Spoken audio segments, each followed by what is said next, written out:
So we're going to be talking about resting membrane potential and what it is and then how it's established. So resting membrane potential. Resting membrane potential is the electrical potential difference across the membrane. And this is when the cell is not actively sending any type of signals when it is at rest. Or we can also think of it as a potential that a cell membrane has because it has a separation of ions. And this separation of ions is due to specific ions diffusing down their concentration gradient. And this happens until it's opposed by an electrical force, so say positive, negative, and depending on what this cell is at, we have positive attracts negative, and positive repels positive, and then vice versa for negative. Same thing, same concept applies to both of these.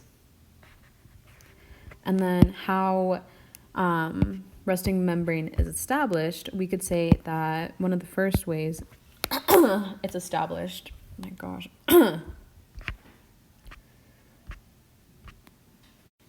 okay, so one of the first ways that resting membrane potential can be established is through its ion concentration gradients.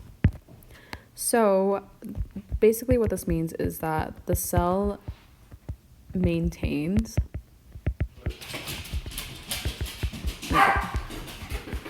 different concentrations of ions inside and outside the cell. Outside the membrane.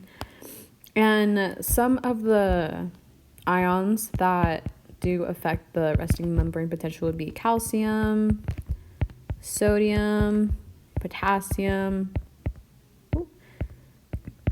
and chloride. So if we look at potassium, we could say is high inside the cell, but low outside the cell because we have the use of the sodium potassium ATPase pump, and with that you are pushing potassium out, sodium in. That's not right. Oh my gosh. Okay, so we could say that potassium is high inside the cell and then low outside the cell. Or we could use the example of sodium being high inside the cell and low outside the cell. That's just kind of how these two would contribute to the resting membrane potential, whether we would depolarize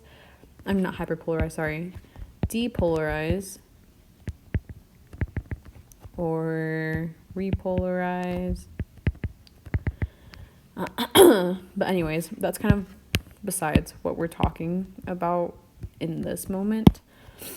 We could also think of selective permeability.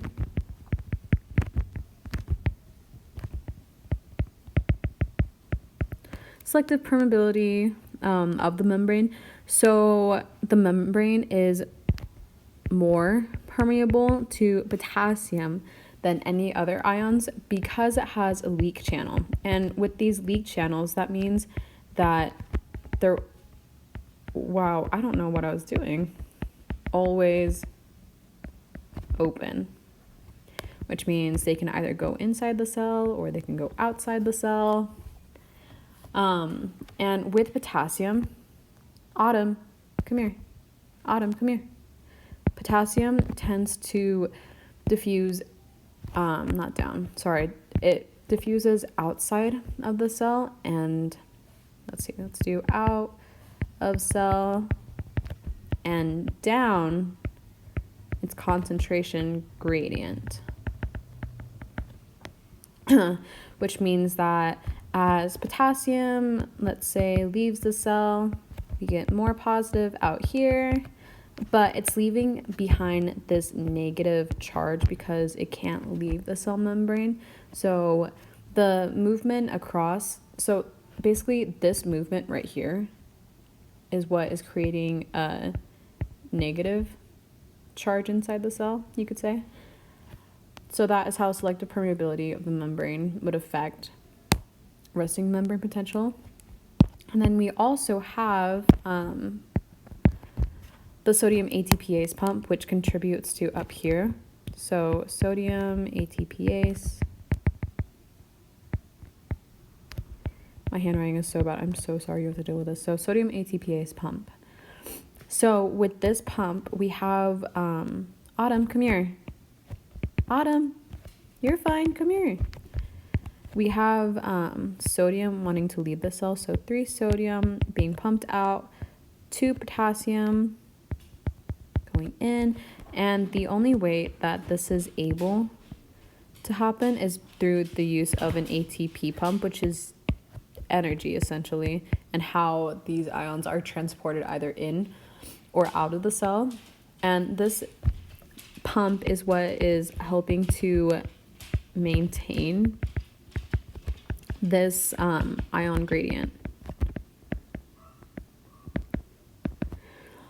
And this directly contributes to the resting membrane potential because we have a net loss of positive charges, because, you know, we have 3 out, 2 in. It's an unequal balance of charges going in.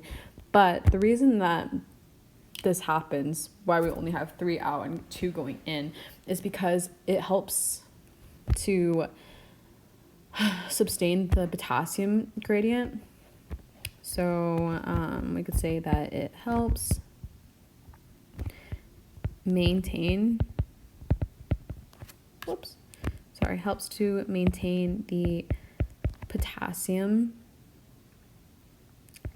gradient. I don't know what's going on with me right now. Potassium gradient that drives potassium to leak out.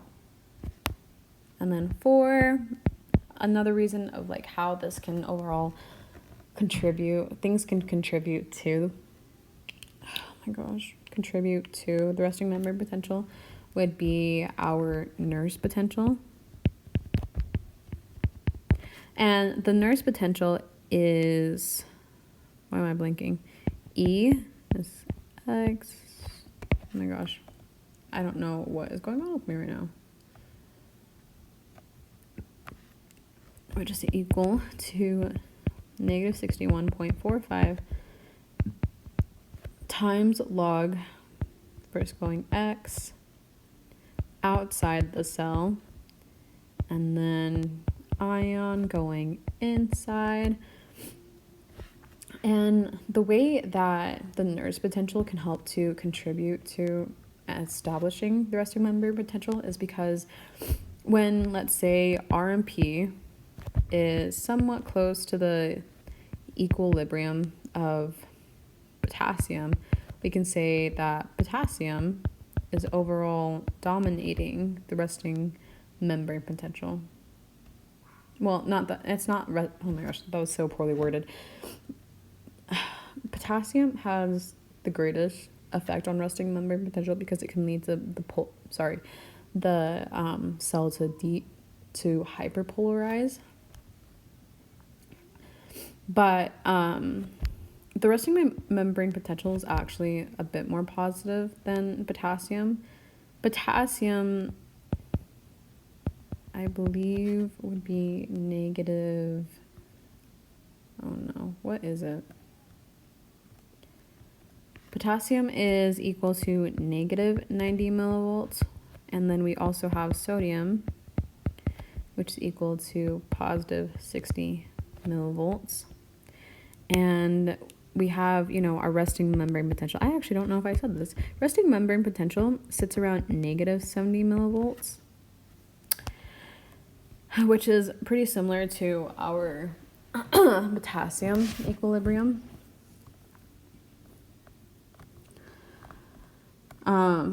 So yeah, we can think of it like that. The actual resting membrane potential is slightly more positive than the potassium equilibrium because of the minor leakage of sodium and other ions that contribute to it. So I guess some key factors, oh my gosh, we can keep in mind. well, that's just gonna have to do, I guess. Some key factors that we can keep in mind is the differential ion permeability. And this is referring to whether or not it can penetrate or, either leave the cell or go into the cell, especially because of high potassium permeability because of these leak channels. And then the presence of ion channels we could include into this, because without these ion channels, there wouldn't be anything going in or out of these cells contributing to the resting membrane potential. And then we have the active transport. Active transport through the use of the ATPase pump. Sodium ATPase pump, I should probably put that. Which helps to maintain the gradients. Because the major players in resting membrane potential would be our sodium, chloride, calcium, and potassium. Those are the biggest key factors. And then we could also think of the impermeability, I guess. Please don't judge me, I'm not writing right now. Impermeability to proteins. We have large anions that are trapped inside the cell, and that helps to contribute to the negative charge because, again, they can't leave. Only the positive can leave. The negative stay inside, which helps to contribute to our negative charge or negative net electrical charge. So for time's sake, I ended up just writing everything down and then I'll explain it. So what conditions or factors affect the resting membrane potential's magnitude or its size? So it kind of relates back to what we just said about how it's established, how resting membrane potential is established. It also relates to its magnitude. So we have ion concentration gradients, and ion concentration gradients in this situation, we are going to have a greater difference in ion concentrations. So there's going to be a greater difference in ion concentrations across the membrane, especially for our ions like sodium, potassium, and chloride. Those have the greatest potential difference on the resting membrane potential. So, for example, if we have an increase in extracellular potassium, that means we're going to have a decrease in potassium concentration gradient, which means that the resting membrane potential is going to be even more negative. And I'll show that more when we draw out what a resting membrane potential looks like. But to go with that, if we have an increase in intracellular sodium, then that's going to lead to a reduction in gradient, which is going to make the cell depolarize, making it more positive or less negative. And then we also have membrane permeability to ions. So again, potassium has leak channels, which is going to contribute to a more positive or negative effect on the resting membrane potential. And with the resting membrane potential and potassium, this plays a huge part in hyperpolarization of the cell, which is when it goes below threshold and beyond, which means that our cell is becoming even more negative because the potassium is leaving, which is leaving behind a negative charge in the cell. And then sodium and chloride, their permeability is also very important to the membrane, the permeability to ions, because those ones could help us to depolarize the cell, which is making it more positive. And then we have changes in channel functions, like our you could have like different drugs or toxins that end up blocking certain channels, which wouldn't allow ions to be able to flow into the cell membrane. And then we also have the activity of the sodium ATPase pump, or active transport, where we're pushing sodium out, potassium in, leaving behind negative charges, etc., one more than the other. And then we have the presence of negative ions inside the cell, because once we're leaving, like potassium is leaving the cell, we're leaving behind that negative charge. These are impermeable ions that contribute to the negative internal environments. So let's go ahead and mark that it's internal or intracellular. And if the protein content changes, then that's going to affect our resting membrane potential. And then we're also going to talk a little bit about the Nernst equation. The Nernst equation, this is something that's going to calculate equilibrium potential for a specific ion, a single ion rather that. And the equation for this we know is E of x is equal to negative 61.45 times log times x ion going out of the cell divided by x ion going inside the cell. And here I wrote our equilibrium, our Nernst potentials for potassium, sodium, and then I can include resting membrane potential, which would be negative 70 millivolts. And then millivolts is just what we use to, what's the word? Describe the voltage within the cells.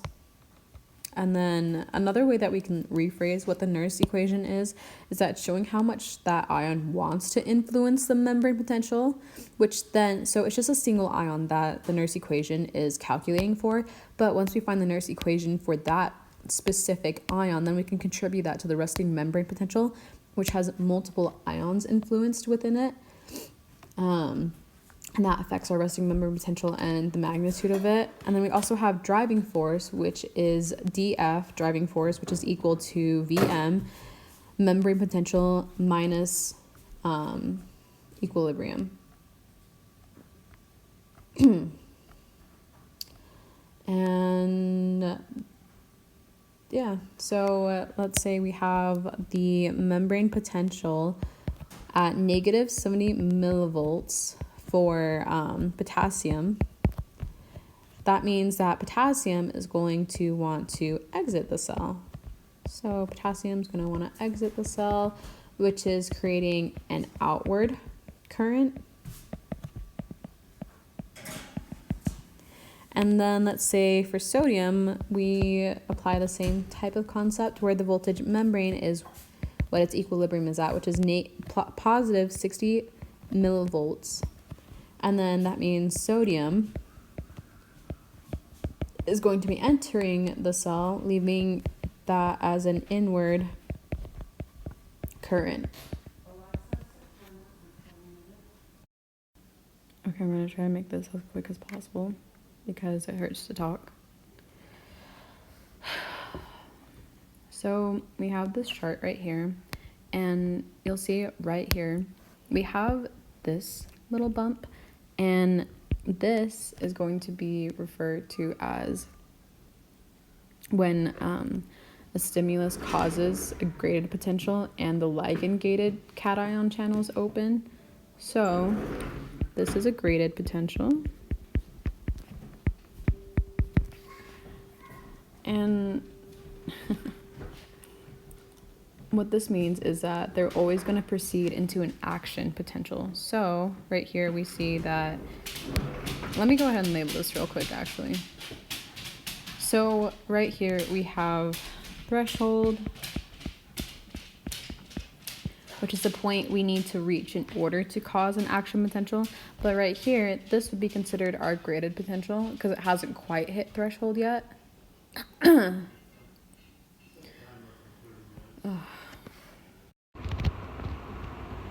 It's like what time is it? It's like 10:46 p.m. now. I went to work at like 2 o'clock. I stopped like doing the video at like 1:30, I went to work and I strained my voice, and now I just don't feel good enough to finish it out. So I'm gonna email Brother Hunt and see if I can like finish the rest of the video in like 2 days or something. I just don't feel good. I'm so sorry, but I did what I could.